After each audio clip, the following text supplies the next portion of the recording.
오랜만에. 예, 오랜만입니다. 예. 어떻게 좀 지내셨어요? 뭐 저희는 뭐 계속 재판 진행하면서 이 태블릿 PC 이 증거 확보하는데 지금 구분 우선은 넘어갔고 그게 지금 가장 큰 일이고 두 번째 이제 보수 진영의 이제 재건 그 일을 계속 하고 있습니다. 아, 태블릿 PC 재판하고 예. 보수 재건. 예, 둘 다 연관된 문제니까. 태블릿 PC 재판은 지금 몇 개월째 진행 중이신 거죠? 제가 출소를 작년 5월에 했으니까 작년 5월하고 지금 뭐 16개월 가까이 됐죠. 그래서 그 과정에서 우리는 실사용자를 최성원이 아닌 김한수라는 걸 밝혔고 그 증거를 검찰이 은폐한 것도 밝혔고 그래서 재판부가 태블릿 PC 관련 모든 자료를 다 가져와라 줘라 우리한테. 근데 지금 안 주고 있어요. 네, 안 주고 있어서 검찰이 이제 오늘까지 안 주고 있는 상황에 대해서 입장을 밝혀야 되거든요. 근데 아직까지 재판부에 지금 의견서 안 들어왔습니다. 뭐 끝까지 안 주겠죠? 우리가 이제 압수수색 영장을 신청을 했어요. 아, 압수수색. 그래서 안 주게 되면은 이제 법원이 거의 발부한다 압수수색 영장을. 예, 그 상황까지 왔기 때문에 이제 검찰이 거의 코너를 몰렸죠. 요즘 가뜩이나 검찰이 많이 힘든데 예, 그보다 우리 힘겨울 때문에 동안 굉장히 힘들어하고 있어요 지금. 예, 검사는 아예 입도 못 열고 있고. 아, 그래도 뭐 조만간 그럼 좀 진실이 더 밝혀질 수 있겠죠? 1월에 재판이 잡혀 있는데 그때까지 검찰이 안 주면은 이제 압수수색 영장을 우리가 신청했기 때문에 그때 재판장이 그냥 발부한다고까지 거의 그렇게 얘기를 했어요. 재판장이 발부하겠다. 좀 전에 말씀하셨던 이제 보수 재편 이야기 많이 하시면서 최근 유튜브를 보니까 소위 보수를 망친 사람들 이렇게 해서 보니까 그 정규재 대표하고 안정권 대표 이야기 좀 많이 하시더라고요. 도대체 이 사람들 어떤 사건이 어떻게 연루가 되어 있길래 이제 그런 말씀을 하셨는지. 일단 안정권 문제죠. 안정권 문제가 지금 이 현안으로 떠올랐는데 제가 작년에 출소하자마자 뭐 안정권의 학력 사기랑 경력 사기는 너무 명확하더라고. 근데 그거 뭐 제가 처음 밝힌 게 아니고 여러 논란이 있어서 안정권이 저한테 해명하러 왔어요. 아, 실제 해명하라고. 근데 저런 거 밝히는데 미디어치는 뭐 거의 전문 기관이니까 한 1분 얘기하니까 이건 아닌 거야 도저히. 이미 작년에 학력 경력 사기라는 게 들어왔는데 그러면은 안정권을 띄우고 안정권이 바로 그 학력 경력 사기를 칠 수 있도록 공개 콘서트장을 만들어주고 그 현장에 있었던 정규재 대표가 정리해줘야 되는데 제가 공문까지 보냈어요. 정규재 대표한테. 이거는 사기니까 페렌마이크와 정규재 대표도 피해자일 수 있으니까 정리해달라. 근데 그렇게 요청한 저를 공격을 하면서 왜 서울대 나온 사람이 학벌도 안 좋은 사람을 괴롭히냐 뭐 이런 식으로 나와가지고 이게 올해까지 넘어온 거거든요. 이게 올해까지 넘어오면서 안정권을 돕던 친구들도 이제 그거를 깨닫고 이건 아니다, 이건 사기다.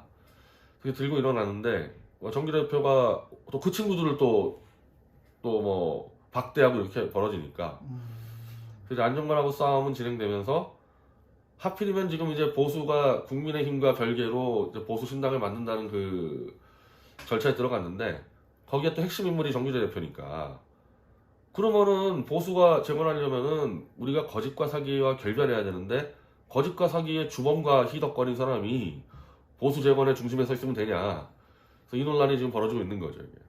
그럼 정규재 대표는 공식적으로 안정권 씨에 대한 멘트가 없으신 건가요, 그러면? 아니 공식적 멘트는 안정권이 학력 사기 쳐서 뭐 해먹은 게 뭐 있냐, 뭐 직업을 얻었냐, 뭐가 문제냐, 이게 공식적인 멘트죠.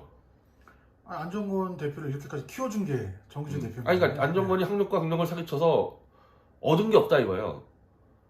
근데 자꾸 무슨 취업을 했냐 그러는데 안정권은 창업을 했죠. 그렇죠. 완전히 그냥 슈퍼챗을 털어먹을 수 있는 사업체를 만들어서 지금 홈쇼핑도 만들고 하는 거 아닙니까? 일반 취업하고는 비교가 안 되는 사기인데 자꾸 이렇게 우겨요. 취업을 하지 않았기 때문에. 아니 그래서 나는 정규 대표가 어쨌든 경제 전문가라 그러는데 그럼 사기쳐가지고 창업하면 괜찮고 취업하면 문제가 되고 사기쳐서 페렌마이크를 만들면 괜찮고 페렌마이크 취업하면 안 된다는 얘기냐. 뭐 그냥 궤변이죠, 궤변.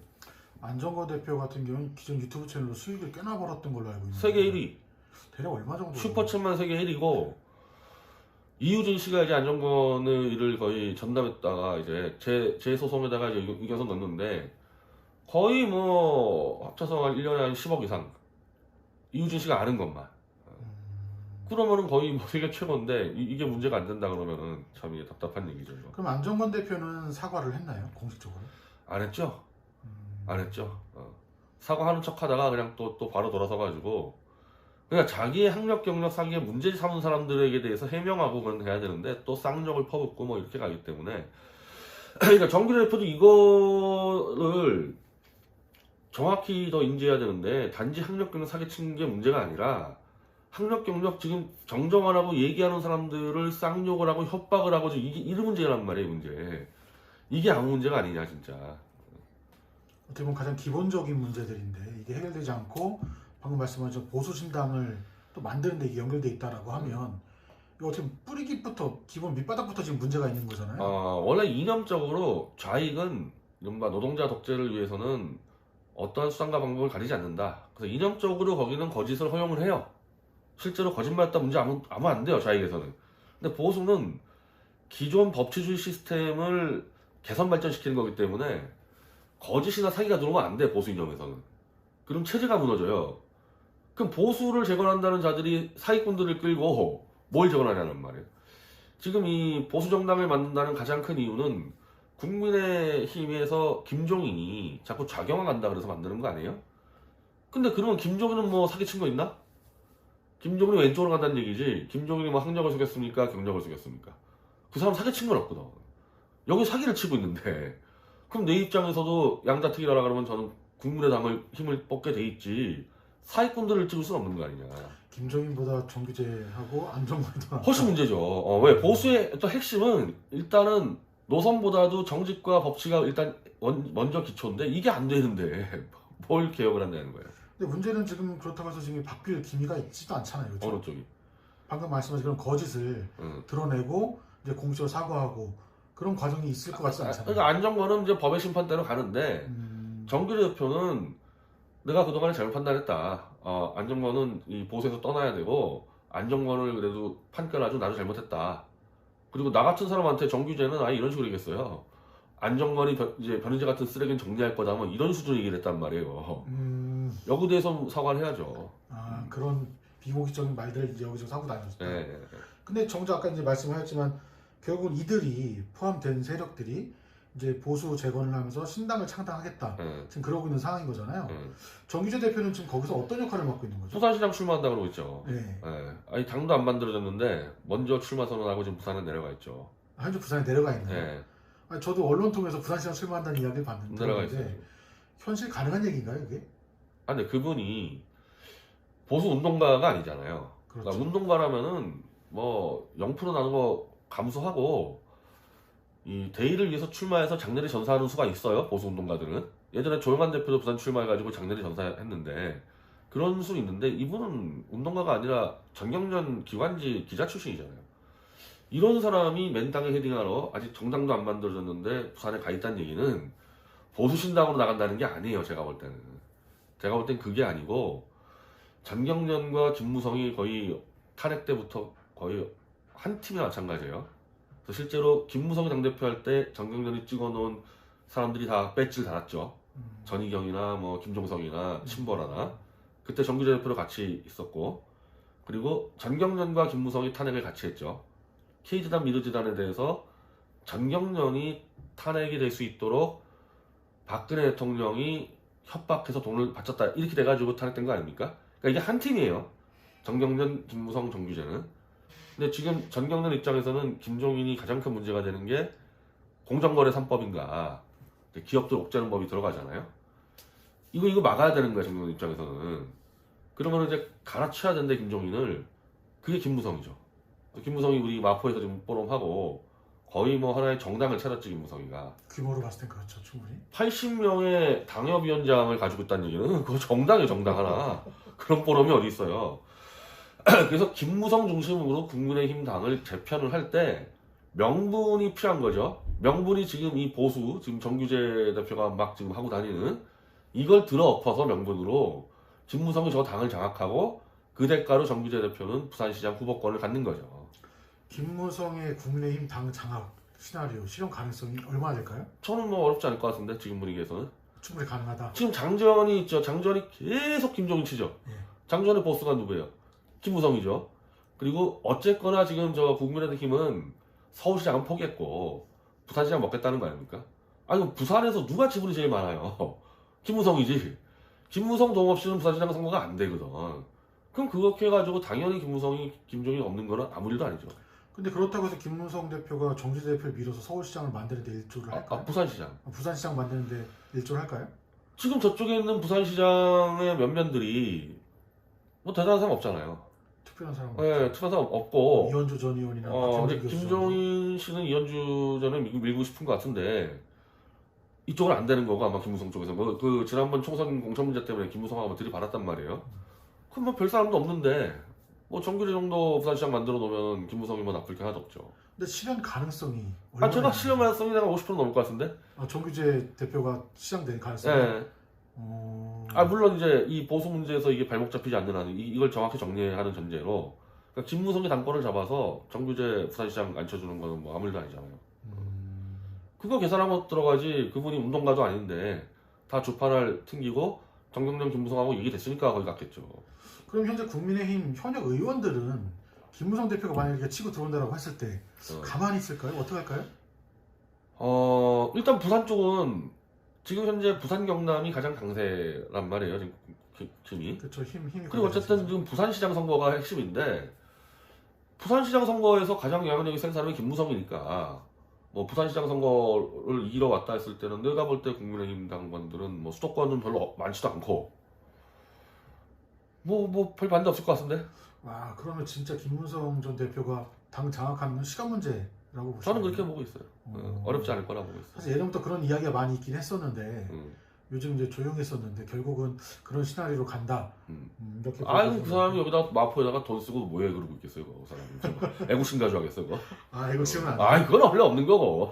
본인의 대권이나 이런 건 아니고. 그러니까 대권도 일단은 부산에서 자기 영향력 만들어 놓고 당권 잡고 그럼 이 사람 대권이라기보다는 내각제 아니에요.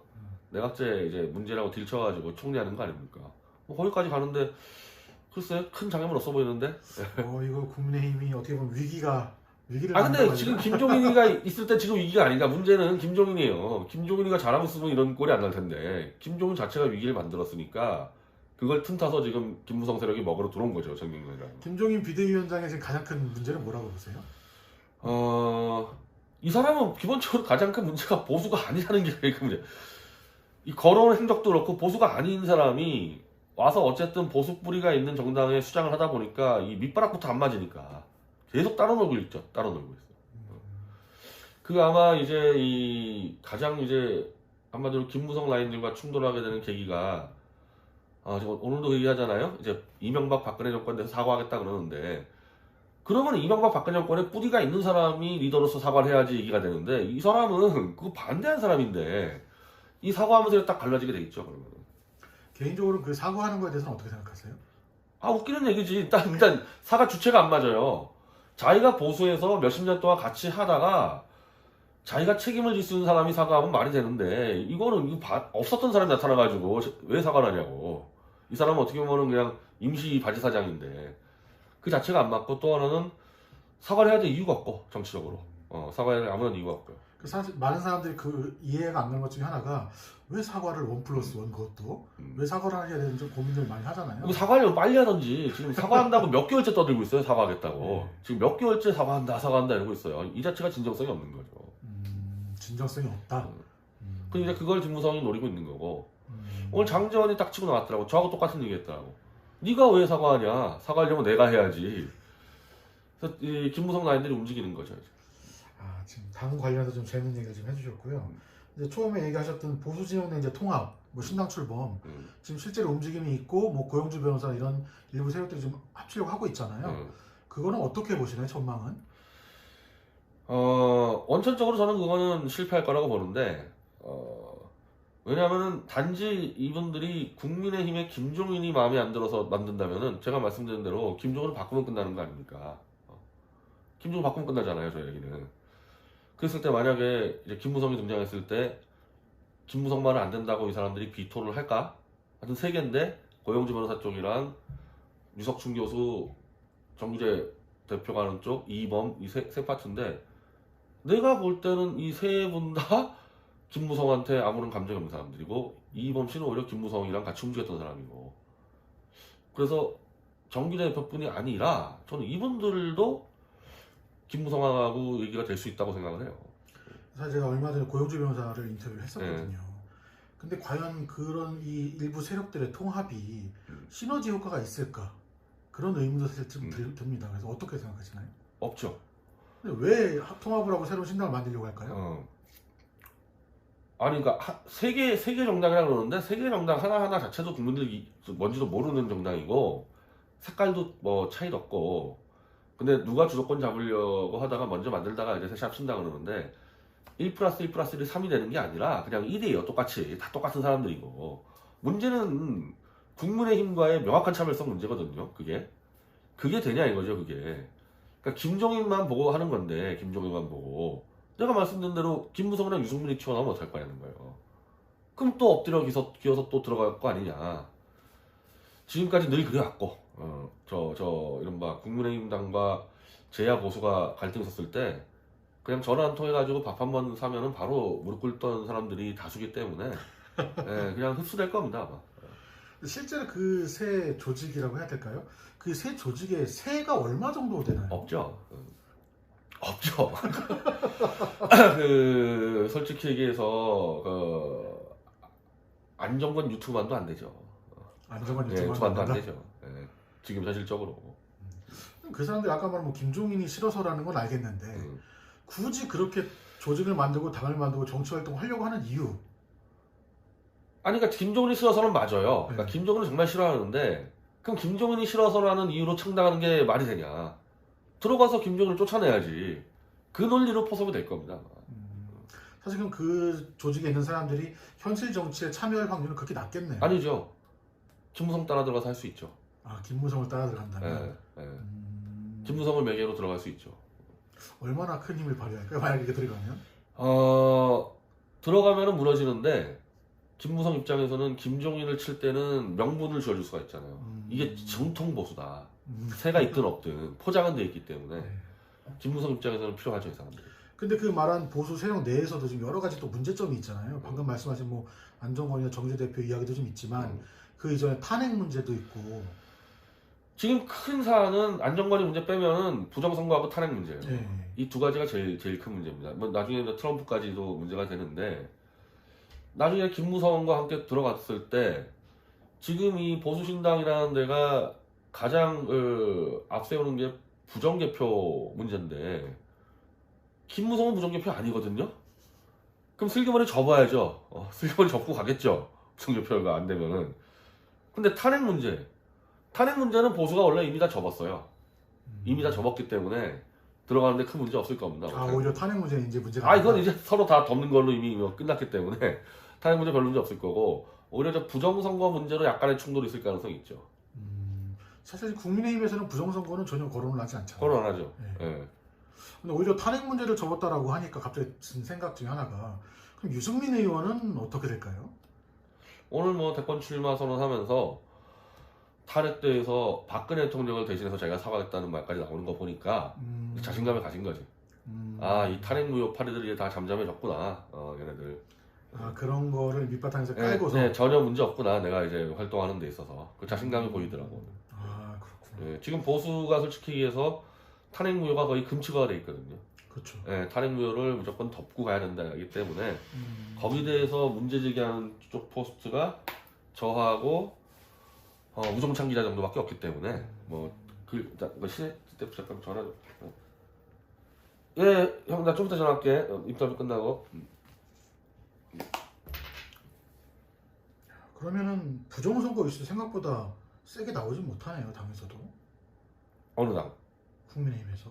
그건 원래부터 아니라고 생각했던 사람들이고 그건 전체가 다 국민의당 힘 전체가 다 부정선거 아니라고 생각하는 사람들이고 바깥에서 한 거잖아요. 그렇죠. 그러니까 부정선거라는 거는 선거를 뛴 당사자 책임자가 밀고 가야지만 이게 뭐 얘기가 되는데 그렇죠. 그럼 누굽니까 책임자가? 황교안하고 김종인이죠.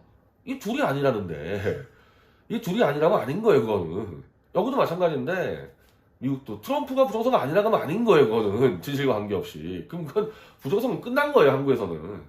사실 국내에서 부정선거 이슈는 좀 완전 수면 밑으로 가라앉았었는데 미국 이제 대선이 터지면서 살짝 또 올라왔었잖아요. 잠깐 올라온 게 민경욱이 그냥 그 숟가락 타서 그렇지. 어쨌든 부정선거가 얘기가 되려면은 그때 당시 당대표였던 황교안, 선대위원장 김종인 이 둘이 안 싸워주면 안 되는 거예요, 이건. 그렇죠. 예, 그럼 나머지는 그냥 다 다른 목적으로 하는 거지.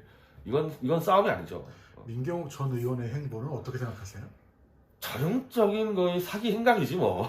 내 눈에는 아주 전형적인 사기 행각을 보여주고 있죠. 그래도 보니까 계속 하실 생각이신 것 같은데. 돈이 들어오는데 뭐. 아, 그리고 그게 아니었으면 이미 집에 갔어야 될 사람이 마치 제야의 보수의 뭐 지도자처럼 태어나서 처음으로 그런 지위를 가지니까 뭐 신난 거죠. 지금 미국에 계시죠? 미국에 그러니까 부정선거를 밝혔는데 미국에 왜 가 있냐 이거예요. 미국하고 한국이랑 선거 시스템이 완전 다른데 미국 가서 뭐 하고 있냐 이거죠. 한국은 지금 재판이 벌어지는데 재검표를 빨리 하면 되는데 또 재검표 계속 안 하려고 그러고 뭐 재검표 안 하는 거야 뻔하죠. 재검표하면 뭐 다 드러나니까 아니라는 거 다 드러날까봐 재검표를 계속 미루면서 쇼를 하는 거죠.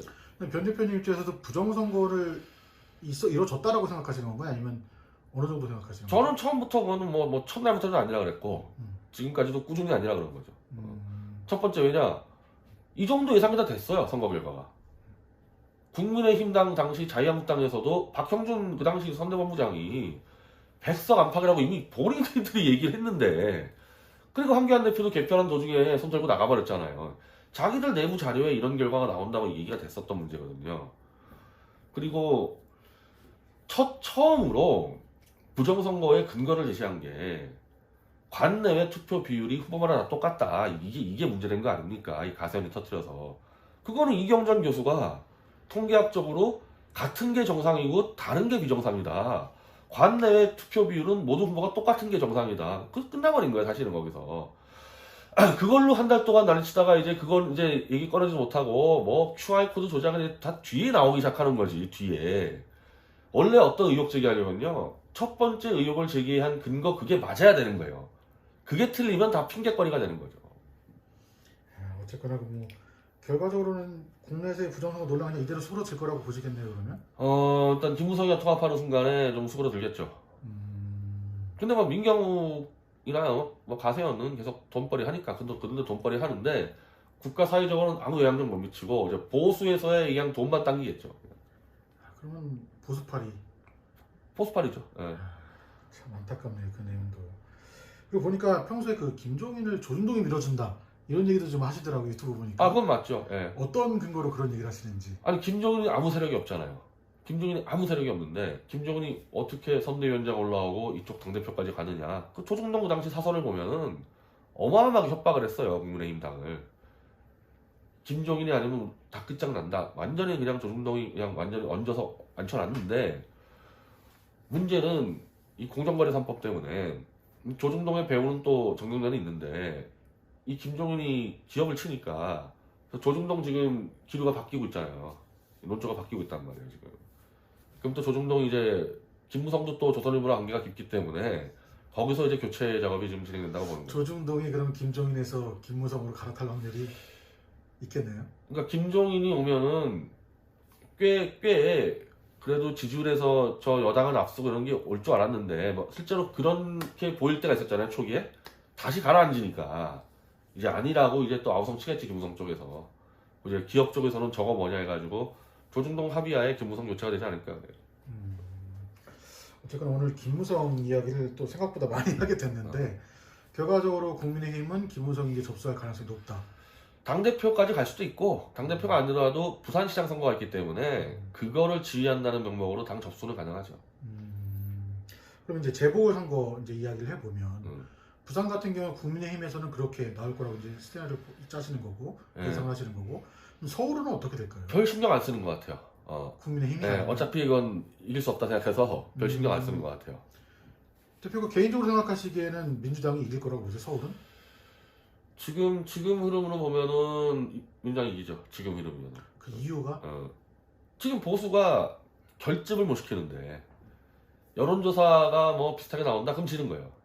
근데 지금 현재 당 지지율은 서울에서 비슷하게 나오죠. 그러니까 그러면 지는 거죠. 보수가? 결집도가 안 되니까. 그럼 후보는 누가 나올 걸로 예상하세요? 지금 그 후보군도 없잖아요. 반대로 민주당 같은 경우에. 지금 줄 섰죠. 네. 서로 나오려고 줄 서 있죠. 그 중에 굳이 고른다면 제일 유력한 후보가 원래는 박영선이라고 다 알고 있었는데 또 추미애가 뭐 나온다 그러니까 추미애 나올 수도 있겠죠. 근데 추미애 장관 같은 경우는 안 하겠다고 아예 어제 선언을 했잖아요. 근데 그런 건 원래 무의미한 거고. 아, 현재까지는 다들 박영선 나온다고 생각하고 있죠. 오히려 그 여성 후보들을 더 유력하게 보시는 건가요? 박영선이 이게 총선 출마도 안 한 이유가 이거 나가려고 안 나갔는데 박영선 일찌감치 찜해놨죠. 그래서 변수 없으면 박영선일 거예요. 오히려 뭐 박주민 후보나 우상호 후보 이런 후보들은 별로고. 현재까지는 하여튼 박영선이가 거의 찜해놨는데 이제 우상호 어림도 없고 혹시 박주민 모르겠어요. 박주민 또 이제 친문으로 해서 엎을지 모르겠는데 거의 이변 없으면 박영선이라고 봐야죠. 그럼 국민의힘에서는 그래도 후보가 나오긴 할 텐데 어떤 후보 예상하시나요? 아니 일단 현역 의원들은 다 안 나온다는 거 아니에요. 현역 의원들은 질게 뻔하니까 현역 의원 많지도 않고 서울 쪽에 있는 사람들이 그러면은 뭐 현역 의원 아닌 사람들이 이제 나와야 되는데 그나마 최근에 이해훈 전 의원이 이제 본인 선언을 하셨는데 아마 안 해줄 거고 당에서 그건 뭐 시작하자마자 끝나는 거니까 아마 또 금태섭 잡아오려고 온갖 쇼를 하지 않겠어요? 금태섭 잡아온다고? 그렇다고 해서 금태섭 전 의원이 올 가능성이 있다고 보시나요? 가능하죠. 예, 가능하죠. 본인은 올 것 같다? 예, 가능하죠. 예. 금태섭 의원은 평소 어떻게 생각하시나요? 좌익이죠 뭐. 좌익인데 네, 좌익이죠 뭐. 굳이 이번에 탈당을 한 이유는? 친문이 너무 이 세가 쪽수가 많으니까 이 밥그릇이 거기까지 안 돌아가는 거예요. 그래서 어떻게 보면 김남국이 이제 밥그릇을 뺏어갔잖아요. 그러니까 밥그릇 뺏긴 진중권이나 금태섭이 야 차라리 보수 가니까 문재인만 좀 욕해주면은 이 병신들이 막 챙겨주네. 여기서 해먹자 와 들어오는 거 아니에요 지금? 서민이든 뭐 표창원이든 이런 사람들 여기서 해먹으려고 들어왔죠.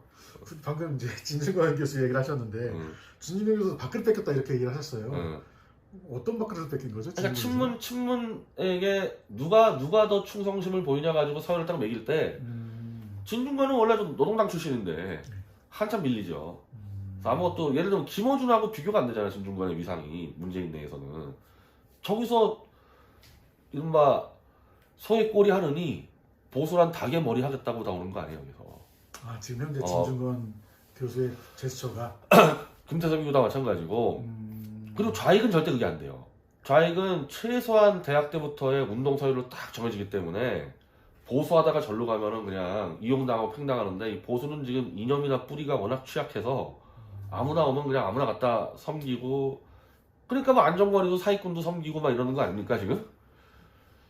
뭐 진중권도 섬기고 윤석열도 대통령 만세 부르고 그러니까 이게 블루오션이에요. 이 친문에게 쫓겨난 사람 입장에서는 여기서 그냥 좌익이는 버릴 것도 없어. 문재인만 좀 욕해주면 돼요. 이게 얼마나 쉬운 밥그릇이에요 이게 먹기가. 그렇다고 해서 실제로 뭐 진중권이나 서민이나 윤석열 이런 사람들이 보수에서 뭐 주류를 편입한다거나 당 이제 뭐 의원이 된다거나 그럴 가능성은 어떻게 보세요? 나는 금태섭은 가능하다고 보고 금태섭은 가능하다고 보고 윤석열의 문제는 문재인이 임명한 사냥개 검찰총장이잖아요. 윤석열은 애초에 안 되고 그건 문재인 사람이고 금태섭은 어쨌든 선거로 나가서 국회의원 된 사람이니까 뭐 넘어와서 뭐 보수의 리더 하는 데 있어서 자기 이념을 버릴 것도 없고 그냥 좌익이고 뭐 충분히 가능하지 그 사람은. 말씀 시원시원하게 재밌게 해주십니다. 그러니까 국민의힘 당에서의 그 리더 되는 건 문제 없을 거예요 금태섭이. 아마 김무성이가 잡으면은 부산시장의 정규재, 서울시장의 금태섭 그렇게 짜지 않을까요? 금태섭. 뭐 당선은 어차피 어렵겠지만. 뭐 되든 안 되는 뭐 상관없으니까 그런 입장에서. 그럼 뭐 이제 재보선거 저 이제 이야기를 했지만 그 이후에는 이제 결국은 대선이 있잖아요. 현재 판세로 간다면 대선은 어떻게 될까요? 현재 판세는 뭐 무조건 문재인 쪽이 이기는 거죠. 그렇다면 문재인 이쪽 계열의 지금 후보가 민주당에서는 뭐 지금 현재 당 대표하고 이재명 지사하고 한 둘 정도 거론이 되잖아요. 그대로 갈까요? 어떻게 될까요? 김경수가 아직 살아 있잖아요. 아직 살아있긴 하지만 재판 결과 모르니까. 아니 뭐 대법원 갔잖아. 대법원에서 뭐 엎어주는 거야. 뭐 문재인 전화 한 통이면 끝나는 거 같고. 지금 김경수를 띄우면 안 되거든. 그렇죠. 미리 띄우면. 밀 필요 없죠. 내년도 한 5월, 6월 정도에 무죄 선고 때려줘가지고 한 번에 엎어버릴 수 있죠. 그렇게까지 예상을 하시는 거예요? 무죄로? 그런 측면에서 윤석열이 이렇게 보수를 딱 장악하고 있으면 이 보수 쪽은 이제 괴멸되는 거고 그리고 이낙연하고 이재명도 아니 검찰총장 윤석열한테도 밀리는 자들 이래가지고 이제 허약하게 되는 거고 그때 김경수 딱 띄우 좋죠 지금. 사실 좀 이해가 안 되는 것 중에 하나가 김경수 지사가 과연 대권 후보로서의 감이 되느냐 이런 말도 할 수 있잖아요. 어떻게 보세요? 근데 그렇게 따지면 무슨 이낙연이나 무슨 윤석열이나 뭐 이재명이나 뭐 마찬가지죠. 내가 볼 때 거의 도찐개찐인데 그 정도 하나 띄울 수 있는 능력 되죠, 친문은. 충분히. 언론 다 장악했겠다. 뭐 민노총 있겠다. 뭐 지자체 다 장악했겠다. 김경수 하나 띄우는 거 아무 문제 아니죠. 일단 그렇게 되려면 무조건 무죄 판결이 나와야 되겠네요, 먼저. 그거는 뭐 언제 할까만 나왔지. 뭐 언제 할까? 왜냐면 요즘에 법원이 그나마 1심이 제일 공정해요. 2심이 이제 고등법원 가잖아요. 다 문재인의 이제 졸개들이 쫙 깔려 있어요. 대법원은 이제 완전히 문재인 졸개들이야 다. 그래서 1심이 제일 공정하고 2심 가서 나가 떨어지고, 그러니까 김경수도 2심이니까 여기까지 나온 거고, 이제 대법 가면 무죄죠 뭐. 무죄를 예상하십니다. 다 정치꾼들 들어갔지. 그러니까 고범이나 1심은 판사 출신들이 있는 거고, 대법원 그 민변부터 해가지고 정치꾼들이 들어가 있으니까 법리 없이 그냥 다 무죄 때리죠. 그냥. 제가 김진태 전 의원 인터뷰를 했더니 재판 많이 받으셨잖아요, 그분들. 자기는 판사가 정해지면 이 판사가 우리 법인지 아닌지부터 확인한다고 하시더라고요. 기본이고, 근데 기본인데 대법 가면 이제 확인할 것도 없잖아요. 다 우리 법이니까 대법은 이제. 그럼 굳이 제가 여쭤본다면 김경수 지사가 만약에 대권까지 간다고 했을 때 장점이 뭐죠, 그러면? 어느 장점? 국익을 위해서? 국익과 개인적인 능력으로 봤을 때 없죠. 그걸 뭐하러? 국익을 위해서 장점 하나도 없지 그거. 그거 선거 조작한 지 아니야 그거. 개인적인 능력으로 없죠. 그게 뭐 있어. 그냥 노무현 가방 못 지었지. 그럼 대통령이 돼서는 안 되잖아. 안 되죠. 근데 그렇게 따지면 문재인이는 뭔데? 참 그런 순진한 질문. 없지 당연히. 걱정인데요, 그러면. 그냥 노무현 둘이, 문재인하고 김경수는 그냥 노무현 둘 다 문재인이가 좀 큰 가방 들었고 김경수가 좀 작은 가방 들었다. 이거밖에 더 있어요 그게. 앞날이 걱정되네요. 그건 나라 망하는 거죠 뭐. 근데 그러려면 결국 막으려면 보수가 잘 돼야 되는데. 네, 보수가 일어날 수밖에 없죠. 근데 지금 상태는 그게 아니잖아요. 어떻게 해야 돼요, 보수도? 그냥 저는 다 싸그리 김무성한테 가라 이거예요. 이 보수의 그 노땅들 다 같이 쇼하지 말고 김무성한테 가서 이번에 가서 뭐 하라 이거죠. 뭐 정규제 부산시장 만들든 말든 싹 보내고 나서 그냥 여기서 전화 같은 사람이 그냥 세 판 짜는 게 나아요. 없는 게 나아. 지금 있으나 보수의 명망가 이런 가서 어차피 다 김무성이 전화한 통이면 다 기어다니는 사람들 다 가라 이거 이번 기회에 쇼 좀 하라고. 실제로 김무성 그 전 대표의 영향이 그렇게 큰가요?